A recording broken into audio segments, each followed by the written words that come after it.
B49 mukjizat itu nyata.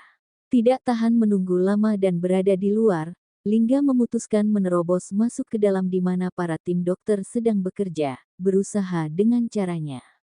Lingga langsung mendekat dan memegang kedua sisi pundak Maya dengan Dr. Hansel yang memberikan ruang untuk Lingga. Sebagai dokter ia sangat menyadari, memaklumi psikis Lingga saat ini.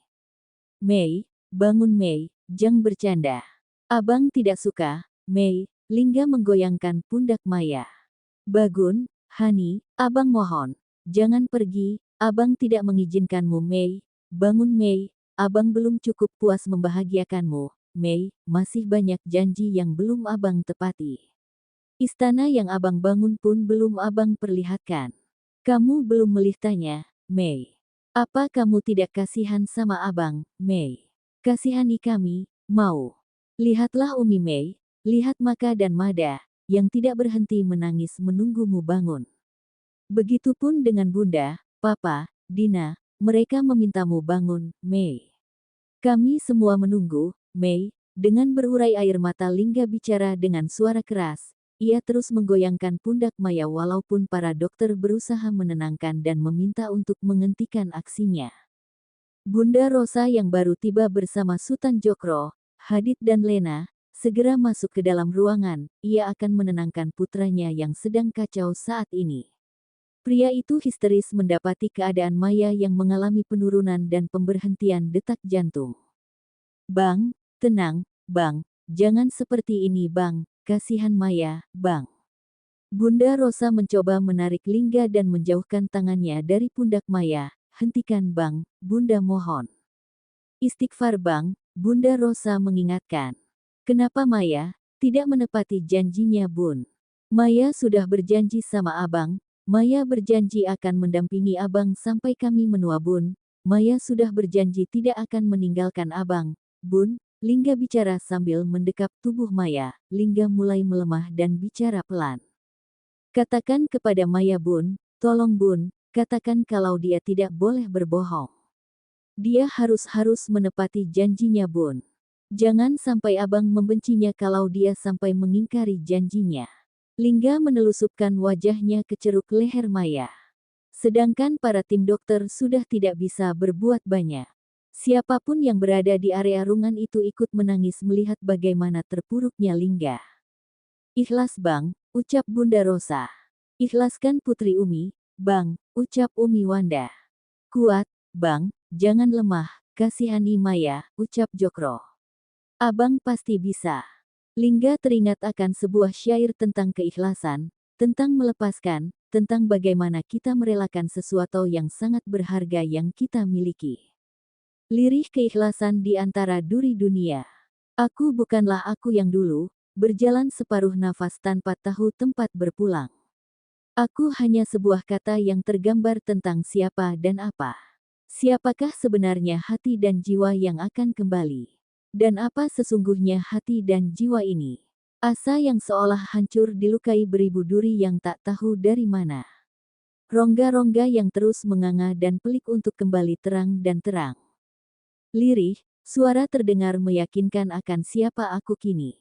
Apakah teguh setegar batu karang di tengah lautan yang tak pernah berkeluh kesah padanya akan sapuan ombak? Yang nyatanya tak pernah berucap sesal pada dia, Seng Robi. Karena batu karang tahu, ombak terhempas dengan atas kehendak dia, Sang Maha Sempurna. Dan, lirih itulah yang membuatku tahu seberapa kuatnya si karang bertahan dengan kerendahan yang hanya teruntuk dia, Sang Ilahi Robi. Lirih, kembali melesat di antara titik-titik akal. Tinggalkan jejak untuk meyakinkan akan apa aku ini. Teriring langkah-langkah demi langkah mengurai jalan berbatu, tegap tanpa pandang ragu, seolah tahu jika memang hanya dia tempat kembali. Tajam tanpa pinta yang semu, seakan sadar bahwa memang dia, Rob Sang Pencipta Bumi. Lirih itu bukan sekedar tanda, bukan pula sekedar bisikan yang menjelma, namun itulah tangisan berurai dari sebuah keikhlasan. Ya, ikhlas itu seperti pengingat yang hanya terjamah oleh lirih. Lirih suara kata yang terpendam membisik dalam hati. Lirih gerak-gerik indera yang melangkah penuh harap. Lirih hela nafas panjang yang terlatih bersama doa. Dan, itulah setitik kekuatan akan sebuah keikhlasan yang nyata. Keikhlasan bukan untuk diumbar dan dirasa, itu adalah kerendahan hati dan jiwa pada Sang Maha Tinggi, di mana setiap bayang-bayang dunia adalah duri untuk menyentuh buah keikhlasan. Kenapa dikata lirih keikhlasan? Itu yang terngiang. Lirih karena sentuhannya hangat membasuh hati dan jiwa yang lara. Lirih karena degup nadinya teratur berirama dalam hati dan jiwa. Lirih karena tak gaduh di antara gejolak jiwa dan hati manusia. Seperti itulah keikhlasan, membahana di bawah alam kegaduhan, mencipta keheningan nyata akan cahaya cinyanya, Allah Azza wa Jalla. Doa adalah inti maujud dari sebuah kepasrahan, dan kepasrahan adalah kekuatan suci akan sebuah keikhlasan. Sungguh segala dunia layaknya duri berkarat yang terbentang hingga tapal batas tak bertuan. Setitik amarah akan menghujam membekas hingga ke relung jiwa, membinasakan ketaatan hati pada Sang Maha Pencipta. Dan itu ketika hati yang suci tergoda oleh tipuan halus duri dunia. Kembali pada bait doa yang terlantun untuk sebuah keikhlasan dalam tergores tinta keistiqomahan dan tersinar oleh cahaya keimanan, percikan api keangkuhan pun akan padam oleh gemuruh irama bait doa kata demi kata yang terluap oleh kerendahan jiwa dan keikhlasan yang nyata. Ya, yang nyata dan suci hanya terluap padanya, Sang Maha Bijaksana. Dunia bukanlah jurang untuk manusia kembali pada kemurnian, bukan pula sebuah remeh-temeh untuk beradu bersama hasrat tak nyata. Harusnya dunia terbentang layaknya ladang bertanam pahal kehakikian, mestinya dunia terlukis sebagai peta harta karun menuju hidayahnya. Meskipun duri diri berserakan tapi bukan itu nilai kehakikian, bukan itu titik akhir sebuah perjuangan dan bukan pula suatu tujuan yang pada akhirnya ruh suci ini tersungkur tak berdaya. Sungguh dungu jiwa ini, terjerembab pada lautan duri dunia demi meraih titik tujuan bersembunyi pada tipu daya kata ikhlas tanpa tahu di mana arah hati melangkah. Bukan demikian itu keikhlasan yang hakiki, karena ikhlas dan keikhlasan adalah lentera untuk melangkah di tiap sisi dunia ini. Apalah arti duri dunia, jika tajamnya tak berasa kesakitan oleh manusia, bahkan nyatanya mereka bangga berkubang dan menyelam di dalamnya. Itulah manusia yang terbiasa berlarian mengejar keniscayaan, itulah manusia yang terbiasa bersembunyi di antara selat tajam duri dunia, dan itulah manusia yang terbiasa menganggap diri dengan keangkuhannya.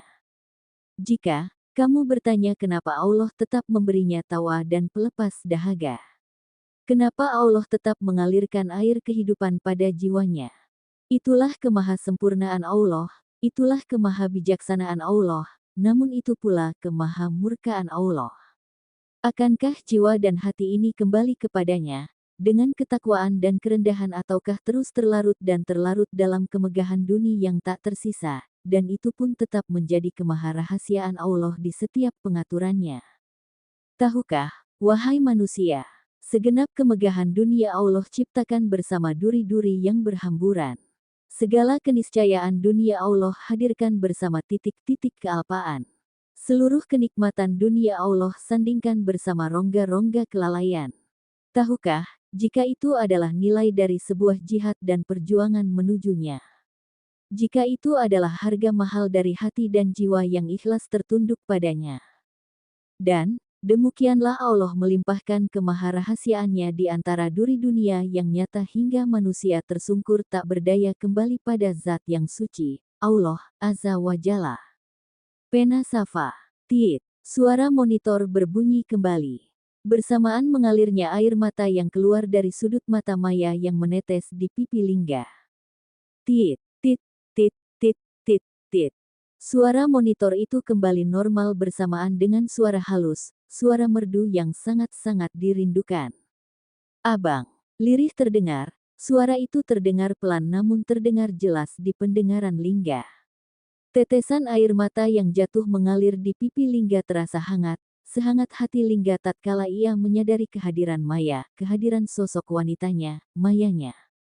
Ya, Mayanya telah datang, Mayanya telah kembali. Mayanya mendengar panggilan, memenuhi janjinya, ia pun tak bisa pergi dari sang kekasih hati.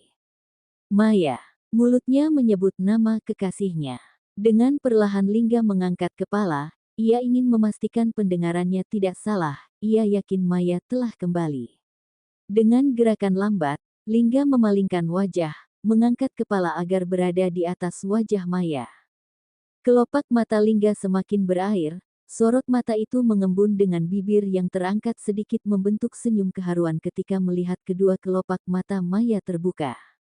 Keduanya saling bertatapan, saling berhadapan dengan wajah Maya berada di bawah dan Lingga berada di atasnya. Lingga belum sanggup bersuara, antara sok, bahagia, terkejut, tidak percaya yang menjadi satu. Di saat ia sedang berusaha ikhlas walau sulit, di saat ia sudah memasrahkan hatinya, di saat ia sudah tidak meminta, memohon dan memaksakan kehendaknya lagi, di saat ia meyakinkan diri bahwa ketentuan Allah di atas segala-galanya. Bahwa jodoh, rejeki dan maut telah menjadi ketentuannya. Mukjizat itu datang kepadanya, mukjizat itu nyata, jelas adanya. Azza wa Jalla. Dengan perlahan, Maya menggerakkan tangan yang terbebas dari selang infusan. Tangan itu terangkat, mengusap seluruh wajah Lingga, dari alis turun ke mata, dari mata berpindah ke hidung, bibir dan dagu. Tangan lembut yang terasa dingin itu mengusap air mata yang mengalir di pipi Lingga. Seperti gersang yang mendapat hujan, seperti dahaga yang mendapatkan air, Lingga telah menemukan yang hilang, Lingga telah berhasil membawanya ke dalam pelukan. Abang jangan menangis, ucap Maya dengan suara pelan nan menyejukkan. Jagoan Maya tidak boleh cengeng, lelaki Maya harus kuat setegar batu karang di lautan. Maya sudah kembali, abang jangan marah, ya, Maya sudah menepati janji, bibir pucat itu bergerak memberikan senyum hangatnya. Bersama Lingga yang semakin menumpahkan air mata. Bukan lagi air mata kesedihan, tetapi air mata kebahagiaan.